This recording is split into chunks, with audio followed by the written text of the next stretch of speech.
Guys, mahilig ba kayo sa misteryo? Kasi parang itong si Derek Corby ay sa kanyang Fridates, meron pa siyang sinama na special guest sa kanyang pagpa-Fridates. Ewan ko kung nag-date sila. Kasama nila si PTV reporter Sweden Velado. At chinek out nga nila itong Mystery Manila. So para malaman natin kung ano nga ba itong Mystery Manila at para makapagplano tayo for the weekend, ito na ang ating Fridates.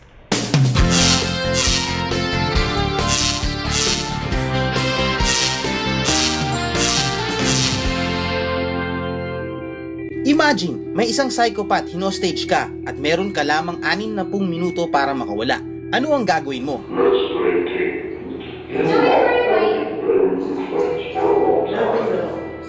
Hello, good morning boss. Andito na naman kayo sa paborito ninyong segment, ang Fridates.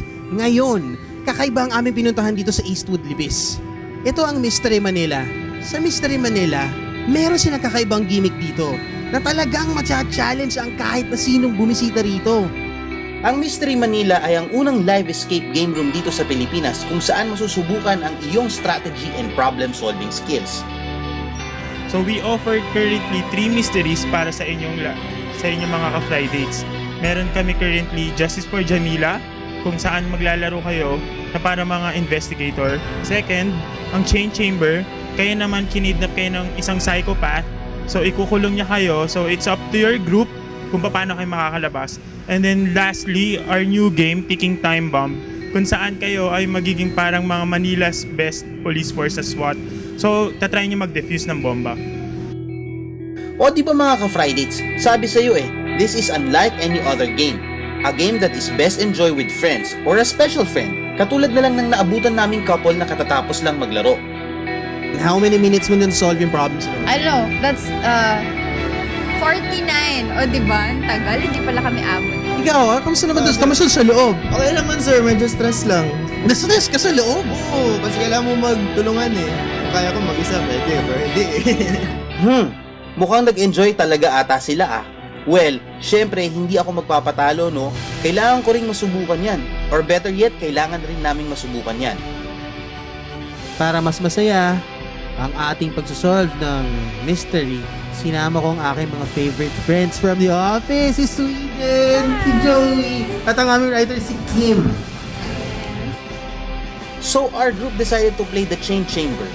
And to better explain the game, we have our gamekeeper, si Watson. Siya ang sasama sa grupo sa loob ng mystery room at magbibigay ng clues kapag nahirapan na kami. Yung para naman yung sa Chain Chamber room natin. So, ang role nyo naman ngayon ay biktima ng isang killer psychopath na mahatrap kayo sa loob ng room. Kung kailangan nyong gawin, within 60 minutes, makalabas kayo dahil ilalak yung pintuan, tapos ikakadena rin kayo. Pwede natin lagyan ng pangalan yung salbahe, yung villain. Kunyari labing natin, Jules. Pwede. Kasi Jules na lang, si Jules. So, ayun nga, mag-start tayo ng madilim. Mag-start din tayo, naka-blindfold kayo at i-handcuff kayo at kailangan nyo maghiwalay na dalawang grupo. And then the game began.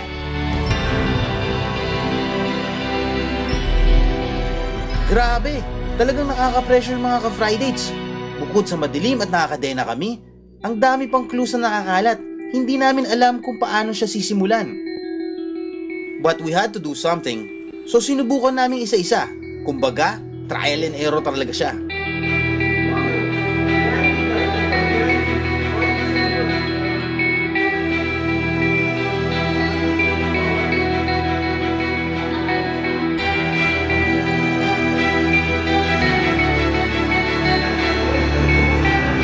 And slowly but surely, with a little help from our very generous gamekeeper, unti-unti kaming nakawala sa kadena. At pagkatapos ng mahabang 63 oras, sa wakas, nakawala rin kami sa psychopath killer na yun.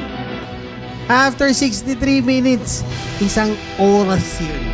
Kung totoo kaming hinostage, malamang nabalikan na kami. But, at the end of the day, ano nangyari guys? Mystery song! Again, this is me. Try ninyo ito sa Mystery Manila. It's your Fridays again. It's me, Carby. See you again next week here at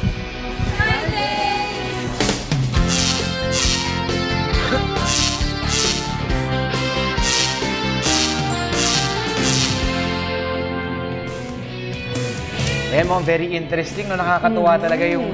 Actually, kasi kumbaga hindi nila pwedeng ipakita yung talagang nangyayari. Kasi syempre, mystery yan, kumbaga kung nakita natin kung paano ginawa nila Carby yung pag-solve. So pagpunta natin, alam na natin. So wala nang challenge. So 1 hour lang sila nandun. 1 hour lang Oo yan. nga So, kumbaga nakatrap ka sa isang room. May story kasi siya usually. Okay. Tapos kumbaga yun nga, sa kanila parang may killer, may psychopath killer.